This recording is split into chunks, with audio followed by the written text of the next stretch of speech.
European Central Bank just published a report on the payment attitudes of consumers in Europe. It's a report that they put out every 3 years, so it kind of covers the period 2019 to date. They have surveyed over 40,000 respondents in 17 European countries, and the survey was done towards the end of 2021 up to the mid 2022. Some highlights from this. In Europe, in general, cash remains the payment method of choice at the point of sale. However, it is declining. Numbers in the report, in the survey, it's 59% now, and it was 72% in 2019. At the same time, the usage of cards at the point of sale is up. It's 34% at the point of sale, which is up from 25% in 2019. In peer-to-peer payments, cash is the dominant means of payment, 73%, but it's down from 86% in 2019. The survey shows a huge heterogeneity. There is nothing homogeneous across Europe in terms of preferences. What's more interesting to me is not only to look at the number of transactions and what they tell us in terms of the payments, but also the volume of transactions. For the first time, card payments have surpassed cash payments. So volume processed through card payments, 46% in Europe, and cash payments, 42%. In terms of sentiment, across Europe, over 50% of participants in the survey really want cash as a payment option. So this is a very strong sentiment in Europe. Germans like cards now more than cash. And last but not least, a bit about crypto. Surprisingly low percentage own crypto, according to the survey, around 4% across Europe. And the countries with the highest holdings are Slovenia and Luxembourg. This kind of conflicts with the 10% that Lagarde has been claiming that is held in cryptocurrencies.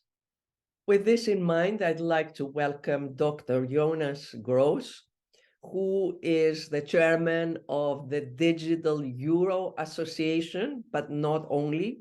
He's a member of the panel of experts at the European Blockchain Observatory and Forum. He's been an external lecturer at the Frankfurt School of Finance and Management that has a special focus on blockchain. And not only, we'll have an opportunity to discuss topics that are of interest to him, as he holds a PhD in economics and has been focused on CBDCs, stable coins, and cryptocurrencies and monetary policy. Dr. Jonas, I'd like to welcome you and thank you for taking the time to be with us. Happy New Year. Thank you very much. I'm really thrilled to be here. Thanks for the invitation. Well, you know, this is a topic that definitely will be on everybody's radar in 2023, whether it's around CBDCs, private stable coins, cryptocurrencies, cash, and all that, for many good and bad, unfortunately, reasons. So I'm delighted to have you here and pick your mind, as you have all these expertise and passion which goes together. So shall we start with what is going on with the digital euro, as you are really deep into that? What are the main characteristics of the proposed, I guess, digital euro to date? Of course, so I guess that's a really good start. So the ECB is currently looking into issuing a digital euro. So it really has to be said that until today, there has no decision been taken if indeed a digital euro will come. So they are currently in the so-called investigation phase, which lasts until this year, October. And then it will be decided if the ECB will basically proceed into the developing phase, right? So this is just really important to understand, because often people think, well, it all has already been set in stone that a digital euro will come, but that's not the case. And conditional on such issuance, of course, we also don't know a final design yet. So everything I'm saying, is also my personal interpretation from the papers, the articles, the conversations we were having. So I think that's also important to mention. But what we can see quite clearly is the direction where we are going with the digital euro, right? So we do see some of the key pillars that if a digital euro will be issued, that will be represented, and that will be kind of key around the digital euro. The first thing is that definitely commercial banks will be included. So this means it will be a two-tiered system. So the ECB, for example, will not open up accounts with every citizen, but instead it will be commercial banks that support with setting up the wallets, doing operational tasks like money laundering checks, for example. Similar as with cash today, right? So also with cash today, the ECB does not provide this to every citizen by itself, but via ATMs, which are often located close to banks as well. And this is kind of a feature or a setup that will also be included when it comes to the digital euro. So that's like, I think, the first observation about the design. The second one is about privacy, because that's, of course, a very, very important topic. And I think we will also talk about this in more detail later on, because it is so important. And the ECB has also taken a first decision in terms of privacy, namely that it will be similar in terms of privacy or will be similar to digital payments we know today. So what I mean by that is that the degree of privacy will be similar to, for example, a bank transfer or a mobile payment today. So this means that, for example, when you want to pay, you need to provide the payment amount, the recipient, so it's kind of very similar to how a bank transaction works today. And I think this is something we could also discuss a little bit more in detail, because this is something where I'm, not fully convinced if this is like the right choice and the right direction to go around the digital euro. So the privacy is really at that level, not at the level of physical cash and how to go about that, right? Exactly. And what we have basically also done, and this was part on my PhD thesis, actually 1.5 years ago, we released kind of a concept how you could actually bring cash-like privacy also to the digital world. So this means how you can allow anonymous payments, at least for, small amounts, right? Yeah. But also align this with the need for anti-money laundering checks. So basically to comply with regulations, because it has very often been said that this is not feasible to do. So you cannot have both. But the thing is, technologically, you can. So in the end, it's a policy decision if you want this high degree of privacy similar to cash, or if you say, well, no, let's rather stick to the privacy we have around, commercial bank money payments or credit card payments today. Yeah. So clearly the ECB is thinking along the lines of a retail CBDC, not wholesale CBDC, right? And the privacy that you're mentioning, how similar or different is it to what we know exists now in China with the digital yuan, which is, I guess, the largest one, or one of the Caribbean ones that are sort of further in terms of piloting, I would say, not adoption that much? So the ECB in its current project refers to like this privacy scenario I just mentioned as like the baseline scenario. So this is kind of, the assumption they are currently using around privacy. So this means also here it's not set in stone. but it's very likely that this privacy model will be followed if, again, the ECB decides to proceed with a digital euro. And here it's important to understand that this is actually less private than the CBDC projects you just mentioned. So if we compare this with China or also the Eastern Caribbean region, or if I'm not mistaken, even Nigeria, they have basically the following approach. You have two different, let's say, payment possibilities, or put differently, you have one threshold. If you have payments below this threshold, you are more private, right? So higher privacy. And if you exceed this threshold, you have lower privacy. Basically, to comply with regulation, which I think, to be honest, is a really, really smart approach to basically have both, like, the privacy needs of citizens on the one hand side, but also the need for anti-money laundering check on the other hand side. In China, Nigeria, the Eastern Caribbean, it's basically the case that for payments below specific limits, of course, they vary, and it's account limits, payment limits. I think it would be too much to talk about this in this video today. But what we do see is that these payments below the thresholds are not linked to personal information. So you don't need an ID, for example, to onboard, or a bank account, but you need a mobile phone number. So this means if you have a mobile phone number, you can use this, but you need this mobile phone number. And this is really, really important to understand, because the privacy model I personally have in mind and envision, and we have with cash today, is really that if you pay below a specific threshold, there is really no way to trace it back to you. But as we know, with a mobile phone number, in most countries, I'm thinking about Germany here, you have to provide your ID when you buy a SIM card, right? So this means it's kind of pseudonymous, but really not anonymous, and not having the same degree of privacy as cash today. And not only your ID to get a SIM card, you probably need to provide your address and residency, at least in most countries. Exactly. So as you mentioned, it varies from country to country, but this is also what I have in mind. And I think it was similar when I bought my last SIM card here in Germany. And this is, I think, a really important point, because, for example, the Chinese central bank also says in its app, which comes from the central bank, that this is like anonymous payments. But it's really not. This is like this difference between being anonymous and pseudonymous, as we know with Bitcoin, for example, right? So long story short, we see that privacy seems to be higher than this baseline scenario the ECB has in mind. But I personally would go for, and this is also what we showed in our paper 1.5 years ago, would go for a concept where you don't link this to your phone number, so the low value transactions, but really have full anonymity, so really no link to any information of you. And this, the cool thing is that this is basically technologically feasible via different forms. One is, for example, zero knowledge proofs that we have based our concept on.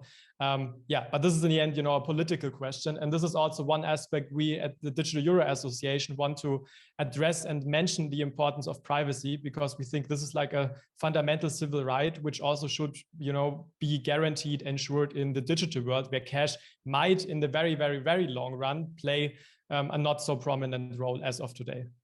I believe, Jonas, that in China they have thought about what to do for people that don't have a smartphone or a mobile phone, and they have some type of card that is pseudo cash digital, that I assume you can upload at certain locations and so on. So there is that thought there too, because obviously there are people that are not digitally connected, or the digital divide of the older generation. Plus we can also have these blackouts, right? Internet deserts, and which are becoming more common and frequent. Maybe not that long lasting, but I think they're becoming more frequent. So we really have to do. Another question to throw in the mix, we have the CBDCs, the discussion and the design of those. We have the money, the fiat money as we know it today. We have cryptocurrencies, and a lot of people claiming that cryptocurrencies will never make it as a means of payments. But also, I see you've been talking about commercial bank money tokens. What are those in the possible mix of the evolution of digital money? Yeah, so I truly believe that in the future, also the future of money will consist of different forms of money. So I don't think that, for example, if we have CBDCs, that this, will be like the only form of money that will survive on the very long run. I don't think so. I think it's like a private-public partnership. We will have different forms of money as we have today, right? And what is also really important to understand is that we know there are lots of ways to digitize fiat currencies, let's say, right? So one is CBDCs we talked about. Another one is like stable coins, we know, right? So basically having exactly private sector ones, so stable coins that are issued by private sector companies. In the EU, interestingly, we will soon have the MiCA regulation, which will classify most of the stable coins as e-money. So you need to have a license for that.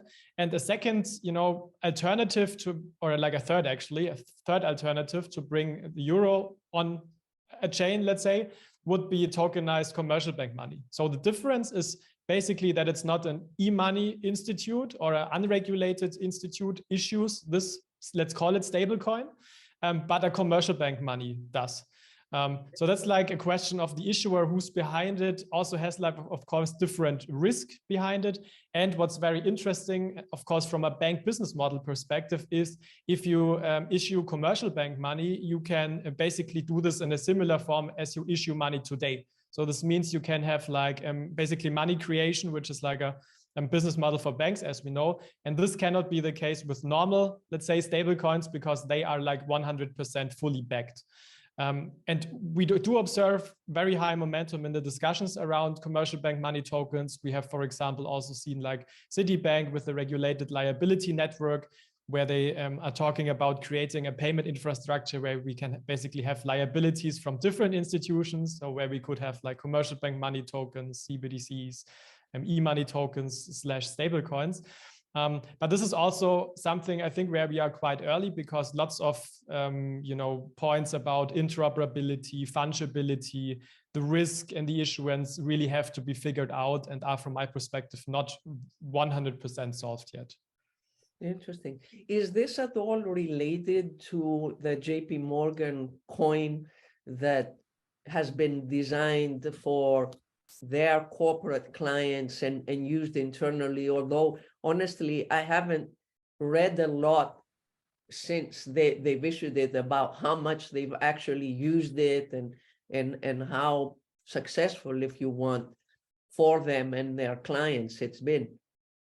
I would say it's a kind of related. So where it is related is kind of this B2B wholesale context. So CBDCs are for retail users, because we talked about retail CBDCs, but these tokens, at least in my mind, more address business use cases, right? So think about people that want to, or companies that want to leverage the potential of, let's say, like DLT-based forms of money, like nanopayments, streaming payment applications, for example. For them, these tokens could be relevant. So I think in terms of who's the target audience, it is similar, but where it's different is like the precise use case. Because for the JP Morgan coin, at least like when I last read about it a few years ago, it was mainly about, internal settlement processes, where a commercial bank money token could in theory also be used, but I think it's like a broader range of use cases which can be used there, namely, as I mentioned, industry use cases, IoT, machine to machine, at least on the very long run. Yeah. You brought up a very interesting and important topic, machine-to-machine payments. As you said, we will probably live in a world with a mix of all these different forms of payments. Machine-to-machine payments, we haven't talked enough about what is going on there and what is possible and how banks should prepare themselves for that machine-to-machine economy. Because, I mean, just thinking of it, I'm not sure that what we have today, or CBDCs, or the private stable coins that are out there, are sort of ready for that kind of world. What are your thoughts on this topic? Really good questions. And I'm a real big believer in these, machine-to-machine payments, machine economy, IoT. And actually, I think I've been writing some papers about this also like 2 or 3 years ago, where we were really even even earlier than today. But where I really would agree with you is that I think not everything is solved yet in this regard. So, I mean, about payment authorization, for example, like, does the machine have an own ID? You know, does a person need to say, like, as a two-factor authentication in Europe, yes, the machine is allowed to pay? I think here some adjustments for sure need to be made. And also in terms of technology, I mean, we do see great progress around, you know, the transaction costs are getting lower and lower. So we've seen this for Bitcoin, also for Ether, for example. But we also do see that for the most cryptocurrencies, we do see that transaction costs are relatively high, right? So for a lot of them in the cent or even the euro or dollar amount, which is way too much if we talk about sub-cent payments, right? So I think this is from a technological perspective where we do see more layer ones coming up, which I think still need to prove if they will survive, in contrast to Bitcoin and Ethereum, who are just there for a longer time in this regard. But I think that we do see great progress. And one progress, for example, is also around the Bitcoin Lightning Network, which is basically a network where we can use the Bitcoin blockchain for, you know, scalable, immediate settled payments. And to date, there exist already use cases. And I'm trying this with my personal podcast that you do, for example, streaming payments value for value. So the idea is for every minute one person listens to my podcast, this is linked to a Bitcoin Lightning wallet, and he or she sends me nano payments really in the sub-cent area. So it's really, I don't know, thousands of a cent, for example, just basically to tell me, so to signal me, I like the content, what you're doing, and, you know, this value for value narrative. So you give me value, namely the content, I give you some value in terms of some Satoshis or some fractions of Bitcoin. So this is a use case that exists today, but we are very early. So we know that all those things take a lot of time. And I think this is one of my key lessons from the last 2 to 3 years, that it always in payments takes longer than expected, at least when it comes to, you know, like mass use cases, and not just building out a nice wallet, but really also integrate in existing payment systems, get the regulatory front right. Yeah, so I think we are here. We are going into the right direction, but it still takes some more years until this really, you know, let's say, kicks off on a large scale. The case that you have embedded in your podcast is really interesting, because it's just a micro case of what we envision could happen in social media platforms, or whether it's Twitter or others, where content creators would get rewarded for you know, the content through micro payments like that really cost little, and also offer this immediate interactivity that we don't have at this point. Yeah, do you think that we are closer to that than seeing really machine to machine payments in manufacturing or logistics? I think that we are closer here, yes, because the use cases are a little bit easier and less complex, because you don't have like the large companies behind it that need to integrate this into the accounting systems, in their core banking systems, maybe even. And I really liked the use case you also mentioned, because I'm personally very often stumbling across an article, but there is a paywall and I'm just not reading it, because I don't want to, you know, have a new subscription which costs me 5 or 10 euros a month. So I'm never reading these things actually. So why not thinking about, you know, having like here these streaming payments value for value, where you say per minute of reading article or per page, for example, you know, it's just an input. This could be kind of anything. We just charge a fraction of this. And of course, on the use case front, we need to see if, for example, media outlets are interested in that, because the business model is that people get a subscription and that they, you know, basically, will keep a long time. But from a user perspective, I think it will provide a substantial value add if we had these alternatives. And of course, it's also important to understand that not just DLT can provide these benefits, right? Because often people say it's just DLT, and it's definitely not just DLT, but we do see that DLT can do these things, and it's just moving way quicker than the conventional payment systems in this regard. And this is why I'm always saying, you know, that one should give DLT a chance also around these use cases. Because yeah, they just provide, basically it's the only form of payment that provides these sub-cent payments to date. It's just not possible with fiat. I think that, we should give a lot of credit to the push to think differently to DLT and blockchain, right? Whether it ends up being the optimal technological solution, it's yet to be seen, depends on the case, but we definitely should give credit to the fact that this technology has disrupted the mindset and the business models. That there's, in my mind, there's no doubt about that. I mean, you mentioned, Jonas, the Bitcoin Lightning Network. Why is it that the sentiment around it is sort of dampened, if you want? I recall a lot of excitement pre-COVID around the potential. I personally remember going to a little bistro in Bern at the time, which was the first one that was offering to pay through the Bitcoin Lightning Network, and tried it and so on. And it was probably 2017, and we are 5 years forward, and not a lot has happened. I mean, on Twitter, I have linked to my Bitcoin wallet, but nothing has really ever happened. So what's your opinion? What is the issue?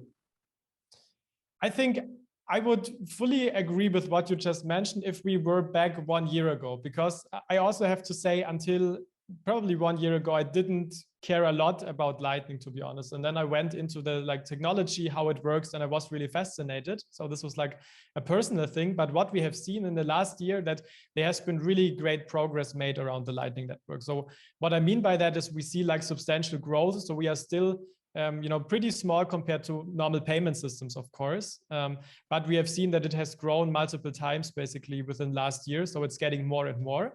But, this is just numbers, just network size. What I was really, positive and was like, oh, wow, here is something going on, is that we see more and more real use cases based on Lightning. So what I just mentioned with the podcast, it's working. It might be a niche, but it's working. And as I said, no other fiat alternative can provide these nano payments value for value today. So I think that's really impressive. And secondly, we have, for example, seen that in South Africa, Pick n Pay, one of the largest retailers in South Africa, now integrated Lightning payments, so that you can go to your supermarket and pay with Bitcoin Lightning on a conventional payment terminal, which I think is also quite impressive. And as you tried it out already, you know how easy Lightning, I mean, I'm not sure if it was that easy a few years ago, but it's just scanning a QR code. It's one of the most convenient payment methods, at least for me personally, where we don't have QR code payments spread a lot in Europe, which also brings in the convenience argument. And the third aspect is that we do see lots of corporate activity. So in the VC space, there has been lots of money provided for Lightning. And I mean, you might remember David Marcus and his team, who formerly were involved with Libra Diem. They now founded Lightspark, which is a startup around Bitcoin Lightning, with a great team of ex-Libra people like Christian Catalini as well, you might know. So these indicate for me, okay, something is going on here. I know we are still early, and there are also, still limitations around the network, technologically that need to be solved. Also to date, you can only send Bitcoins with that. So Bitcoin Maxis would say it's perfect thing. Why send something else with it? But there are also efforts undergoing Taro RGB, where you in the future could maybe also send other assets via Bitcoin Lightning. Again, more questions come up about how to exchange these things. You need Oracle, stuff like that. So still early, but all these news and this momentum, for me at least, indicates that something is going on here, and that this is an innovation we should really take seriously. Are you aware whether what Square and Jack Dorsey is doing with blockchain is also related with the Bitcoin Lightning Network? I know that he's a very big fan of Bitcoin Lightning there, and also now with the block where he's active, but I didn't see any recent information, but this could also be due to that I'm not perfectly informed. Due to the fact that it's not public information. There's no doubt about it.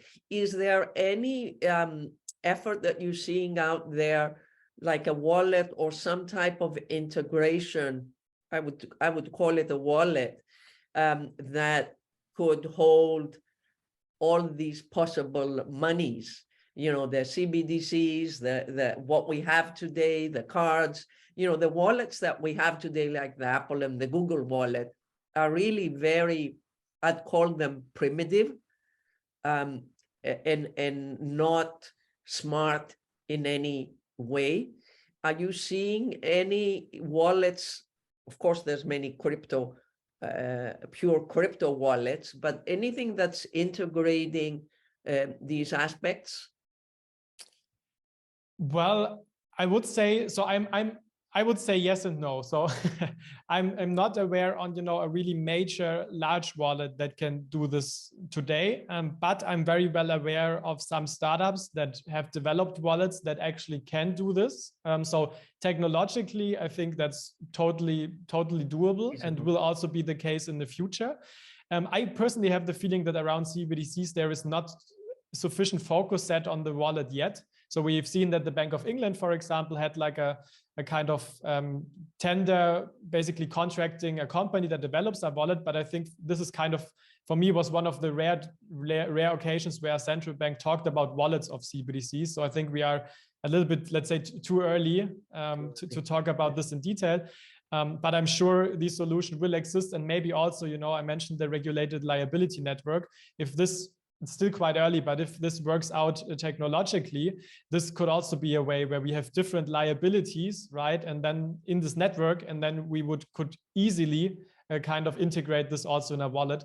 But again, also here we are quite early. So exciting topics, as you see, but still like lots of work undergoing, or yeah, on kind of any of these innovations we're talking about. Jonas, I want to thank you a lot for all your insights and sharing your experience. Before we close, two questions. One, around central bank monetary policy. Do you think that all these the evolution of money, the different forms of money, the private stable coins, the cryptocurrencies, the CBDCs, and so on, are they going to change monetary policy, or is that something that is too far away to even think about? Yeah, so it's again looking into the crystal ball, but my personal feeling would be that this would change monetary policy on the long run, because I'm personally also a big believer in crypto and Bitcoin. So I think if we look back, let's maybe not say a few years, but a few decades, that a lot of people will use crypto as a store of value more, but maybe via Lightning also as a means of payment. So this means that the role of the central bank in payments, I think, gets less and less, which we already see today, right? That cash is less and less being used. We have just recently seen the data of the ECB payment survey from 2022 here. But I think where the most like direct impact will come for monetary policy, potential impact is actually the CBDC itself. Because what a central bank could do is put like an interest rate on the CBDC, right? So make this remunerated in contrast to cash. And this could also mean like for positive interest rates and for negative interest rates, that this is like kind of a new monetary policy tool. And for sure, this would impact if an interest rate is granted. So this is also important to understand that currently for the beginning, the ECB also mentioned if proceeding with the digital euro, it will not be remunerated in the beginning, but who knows for how long, right? And this would definitely affect monetary policy substantially if there is an interest rate being positive or negative on a CBDC. I think that the fact that any CBDC is programmable, and therefore the way it's implemented in the beginning can change, you know, in the future, is one of the things that a lot of people are concerned about. Whereas, you know, in the traditional world that we've lived in, it's not the case. Of course, there we can look at the situation where monetary policy is just decided centrally and it can change. So that's comparable. I fully agree. And I think that's one of the largest like challenges around the CBDC as well, because we also talked about privacy. Who promised me that what the ECB like implements today is also valid in 5 years, in 10 years? So I do fully understand people that are skeptical about this. And I mean, from a citizen's perspective that demand privacy, I mean, what you could think about is, of course, providing your code open source so that people can, you know, from the crypto, like this crypto narrative, don't trust, verify, read into the code if they want, at least, right? Or also use, like, as we do, zero knowledge proofs in the concept for CBDCs, to really be sure that it's privacy. You know, so not just that the central bank promises to you, we don't touch the data, but that just from a cryptography perspective, you just cannot look into the data. But also here, you know, who's telling me that this will be kept for 10, 15, 20 years, or that these limits will maybe go down to zero from some monetary amount? And I think this is definitely a challenge. And I think you can address this, but I'm not sure if there is a way to really, you know, remove these negative feelings around these possibility to change design elements over time. Yeah, so that again leads to the fact that we'll end up having, all of us, some mix, but the mix that we choose will differ depending on how we feel and how we run our lives and what is our position there. And the last question is, because the value of privacy, but the value of self-sovereignty has gone up and will continue to go up. I mean, in my opinion, it has gone up recently, even more due to the sanctions from the US to Russia. I mean, the fact that a central bank was able to freeze the dollar reserves of another central bank, independent of the reason, is, you know, really stunning. And it definitely shows that there is a value to self-sovereignty. And will that maybe lead some central banks to look into, you know, Bitcoin, for example, much like the Swiss National Bank has equities? Yeah, I think in the long run, yes. I don't think in the very, very short run. But in the long run, I mean, also if we now do see that cryptos are like getting more and more regulated, that also people like, and also including central bankers, understand that crypto itself like is not a scam, you know, as we have seen with FTX. It was like a company that did horrible things that betrayed people, but it wasn't like Bitcoin's fault or Ether's fault, right? So it wasn't the technology. He could have been trading, you know, whatever, mugs. Exactly. It could have been everything here. And I think it currently needs more understanding, and also the narrative also in the media around Bitcoin is still not good, right? So if I reach the like average German newspaper, it's really still about high energy consumption, fraud, like scam with FTX, you know. But I think over time, people will understand that that's like not the full truth. And if we look currently into the statistics for crypto holders, we do see that like the young generation, so many people hold crypto, right? So like my friends, even the people that are not knowing a lot about crypto, they still hold it, they try it out, you know, they are open. And I think this is also a question of generations. So if there is higher demand, also coming up from society, which I think will over decades, so it's a really long process, then this will also lead to these kind of situations. But I don't see this immediately. But what I think is important, and you mentioned this, that privacy and self-sovereignty is very important. That of course this also needs to be, as I mentioned, considered very carefully in the context of CBDCs. And I think secondly, this is also one of the reasons why we should have cash as long as possible, because cash provides like both, right? And this is also why I'm still paying everything I can with cash, because I love the privacy. Lots of people laugh at me and say, haha, you're a little exaggerating. But I think it's all about, you know, payment diversity. People should use the form of money they want to use. And in the end, I could very well imagine that this includes also some kind of cryptocurrencies, still cash, CBDCs, stable coins, you name it. But in the end, the customer should have the opportunity to choose what he or she likes best to pay with. It's interesting, Jonas, and I want to share with you that I've been watching the rise of cash tech in the fintech sector, meaning companies that deploy technologies to facilitate the distribution of cash which of course, up to date is very centralized and scattered. You have to go to an ATM or to a bank. It's very inefficient. It includes fraud. It includes costs that we're not even aware of.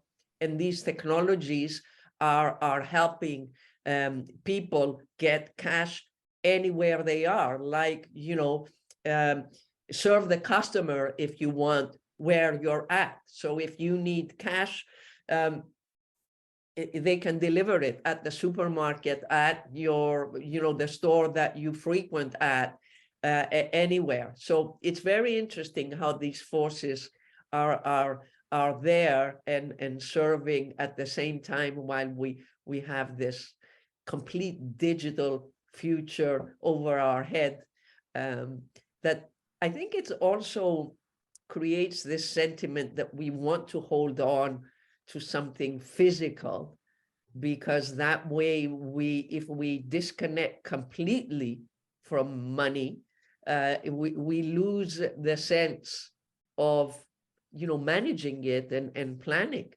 Yeah, and this was also one of the reasons that has been mentioned in the ECB survey, that people like with cash, because they always know, oh, I have 100 euro in my wallet, so this is the money I can spend. And if you shop online, we all know, we maybe sometimes click on one good rather more than less, because we are not in this moment thinking about these kind of restrictions, right? And this also shows that also the new forms of money that come up, they will all bring new challenges with it, right? So I think also society will need to change, but I think what's always really important, as I mentioned, is that like the use cases are in front, and like the citizen. So in the end, that value-added services are building on top.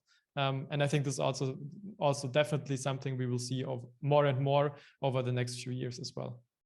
Jonas, thank you so much. Tell us what your plan professionally is for this year, where you're devoting all your energy. Yeah, thanks also again for having me. It was really a pleasure. So currently I'm a COO at Tonic in Germany, which is a company where we do like consulting and prototyping around all these monetary innovations we talk about today. So CBDC, crypto payments, and stablecoins.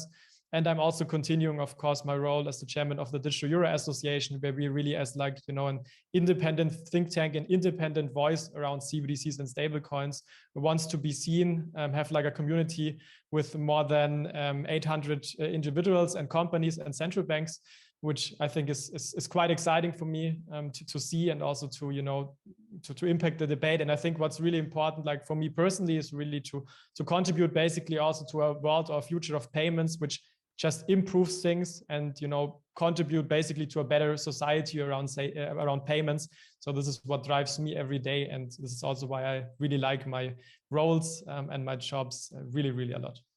Great. I mean, that is an amazing purpose to have, especially since all this means that you have to take into account the different cultures, the different economies.